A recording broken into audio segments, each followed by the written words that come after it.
Isso mesmo, gente. Hoje é dia de mistura. Olha o tanto de emoji. Não dá nem para imitar. Gente, essa mistura toda aqui de sentimentos é para homenagear os números mistos. Números mistos é aquele que é todo misturado, parte inteira e parte fracionária, tudo junto. Vamos lá, minha gente. Vou diminuir aqui a janelinha para variar a dança da janela. Nós vamos começar aqui com números mistos, já falamos um pouquinho sobre ele, mas hoje a gente vai principalmente falar das classificações. Como que a fração é classificada, por quê, quais são as características e coisas do tipo. Então, a primeira coisa que a gente tem que saber é ler uma fração. Aqui eu tenho a fração que é um inteiro dividido em 5 partes. E essas 5 partes, duas estão pintadas. Duas estão pintadas porque duas partes foram consideradas. E no total eu tenho 5, que é a quantidade, né, que o meu inteiro foi dividido. Fração, 2 pedaços de 5, onde o 2 é representado pelo numerador e o 5 pelo denominador. Vamos nessa?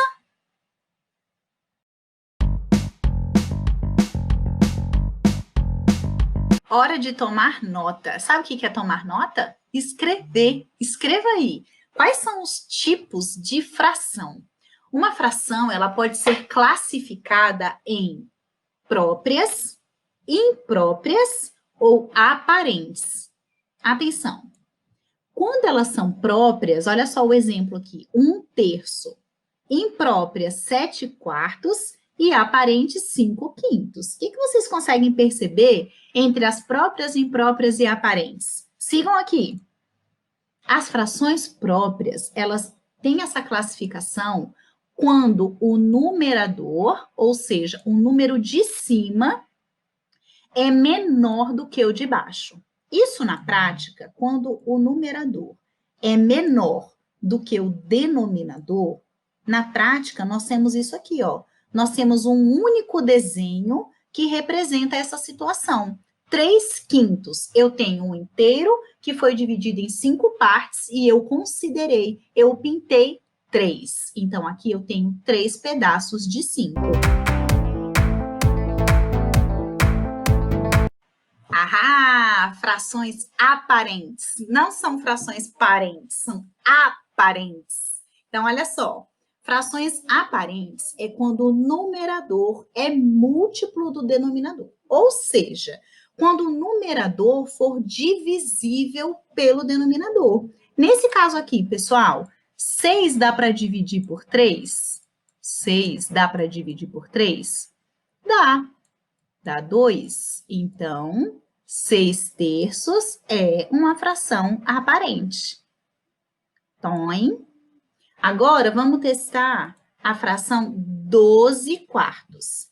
12 dá para dividir por 4? Quanto que dá 12 dividido por 4? Dá um número natural?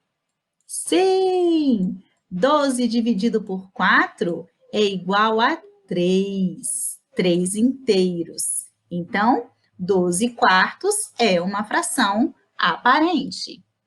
E por último aqui, será que essa última fração vai ser aparente também?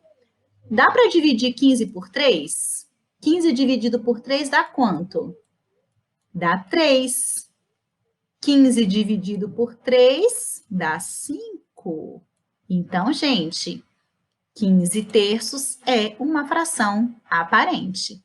Galerinha, observem que 6/3, 12/4 e 15/3 representam inteiros. Então, frações que têm numerador e denominador que representam inteiros são chamadas de frações aparentes. Uhul!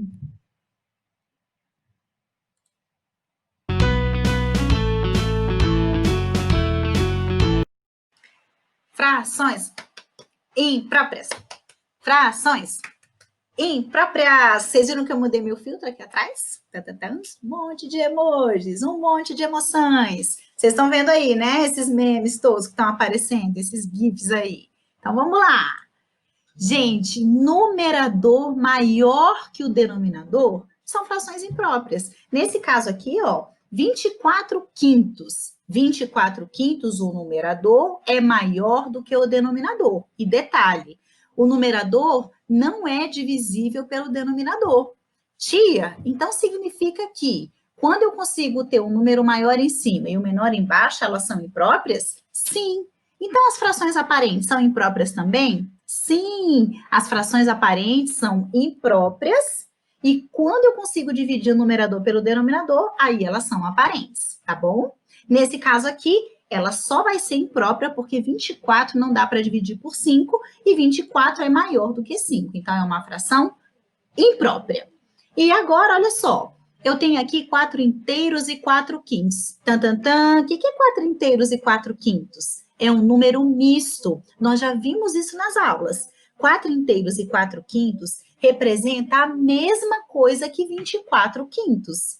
Lembram que a tia Vanessa falou que quando eu tenho uma fração imprópria, eu consigo escrever aquela mesma quantidade do bolo de chocolate partido lá, usando o número misto. Quando eu tenho mais de um inteiro, eu consigo fazer uma fração imprópria e representar essa mesma fração usando o número misto. Vejam só.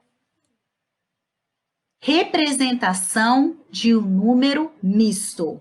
Atenção, concentração.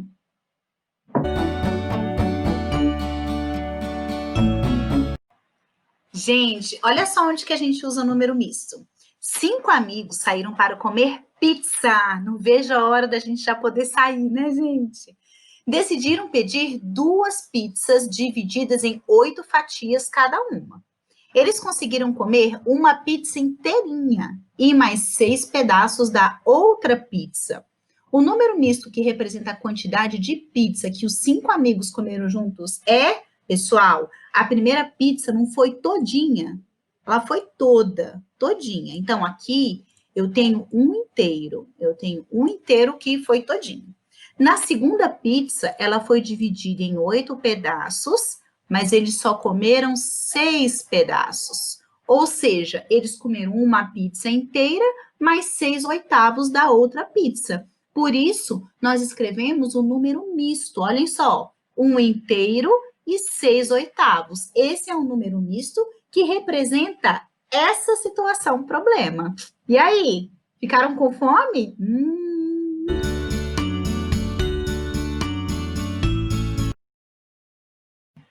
Amores, muito amor nessa parte. Olha só meu emoji, o emoji que eu escolhi. Esse aqui de amor. É o seguinte, agora a gente vai aprender a transformar um número misto em uma fração imprópria. Então, a primeira coisa que a gente tem que lembrar é que esse número que está aqui à frente, que nesse caso aqui é o número 5, ele é parte inteira. Então, por exemplo, se eu tenho 5 inteiros, 2 terços, significa que cada inteiro, vamos falar em bolo, que bolo é sempre gostoso e fica fácil da gente fazer uma relação com a vida real.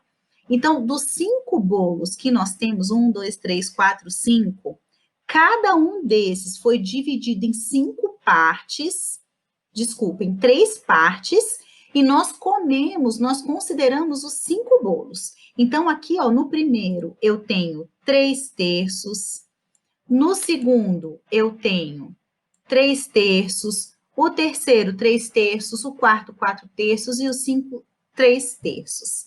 O que a gente tem que saber? Que se eu tenho 5 inteiros de 3 terços, mais um bolo de 2 terços, eu posso, por exemplo, contar a quantidade de pedacinhos que eu comi de cada bolo, não posso? Posso. Deixa eu escrever aqui que esse aqui, ó, vale 2 terços.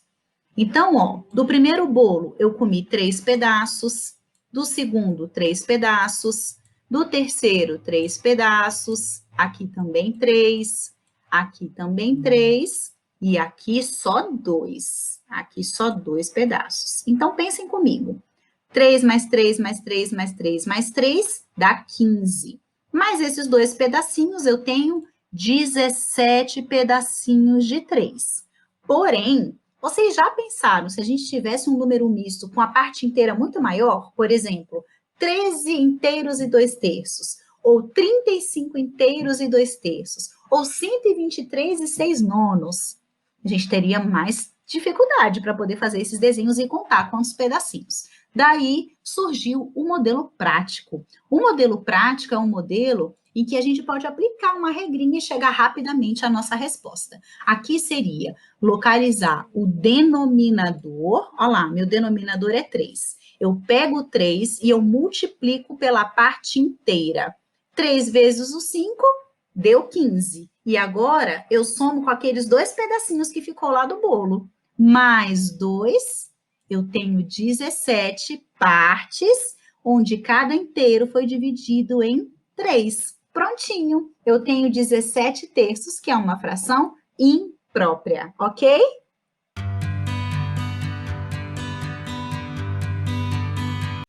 Tcharam! Agora é o contrário. Como que a gente faz para sair de uma fração imprópria e encontrar um número misto? Vamos pegar aqui como exemplo essa fração aqui, ó, 7 quartos. Acompanhe o meu desenho, tá bom? Eu quero saber quantos inteiros eu consigo tirar de 4. Se eu pegar 4 quartos e eu tinha 7 quartos, vai sobrar 3 quartos. Eu não consigo tirar outro inteiro, certo? Então, eu consigo ter um inteiro, olhem aqui, ó, 4 quartos é um inteiro, e esse 3 quartos aqui não chega a ser o inteiro. Então, de número misto, tá fácil. Eu tenho um inteiro e 3 quartos. Porém, volto a dizer, quando a gente estiver diante de uma situação maior, aí nós podemos ter alguns tipos de problema. Por exemplo, quantos inteiros eu consigo tirar de 19 oitavos, ou de 64 19 avos, ou de 124 86 avos? E aí a gente pode recorrer ao processo da divisão, que a divisão vai ser super amiga nessa situação, né? Então, eu vou pegar 7, que é o nosso numerador, e vou ver quantas vezes o 4 vai caber dentro do 7, que é o denominador. Acompanhem comigo. Eu vou pegar 7, que é o meu dividendo, e vou dividir pelo meu denominador, que aqui vai virar o divisor. Então, é o numerador dividido pelo denominador. Na divisão, o 7 vira o dividendo e o 4 o divisor. E aqui a gente segue na mesma lógica da divisão. Quantas vezes o 4 cabe no 7? Uma vez. Uma vez o 4 dá 4, e quando eu subtraio, eu encontro 3 de resto. 3 não dá para dividir por 4. Em outros momentos, a gente acrescentaria o zero, a vírgula e tal, mas não é o caso. Aqui, a gente precisa fazer a divisão só até essa etapa mesmo. E aí, a gente vai pensar da seguinte forma. O número que eu encontrei aqui, ó, de resposta, que é o quociente, vira a parte inteira. Então, quantos inteiros eu consegui tirar de 4? 1. Eu consegui tirar um inteiro de 7 quartos. Então, eu tenho um inteiro de parte inteira. E aqui, ó, o que sobrou é o meu numerador. Vou fazer aqui uma setinha. Oin. O resto é numerador.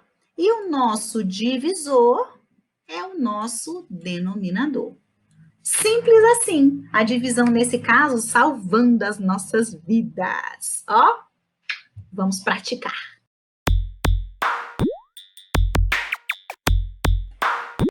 Vamos praticar. Podem escrever aí no caderno de vocês e vamos para a atividade.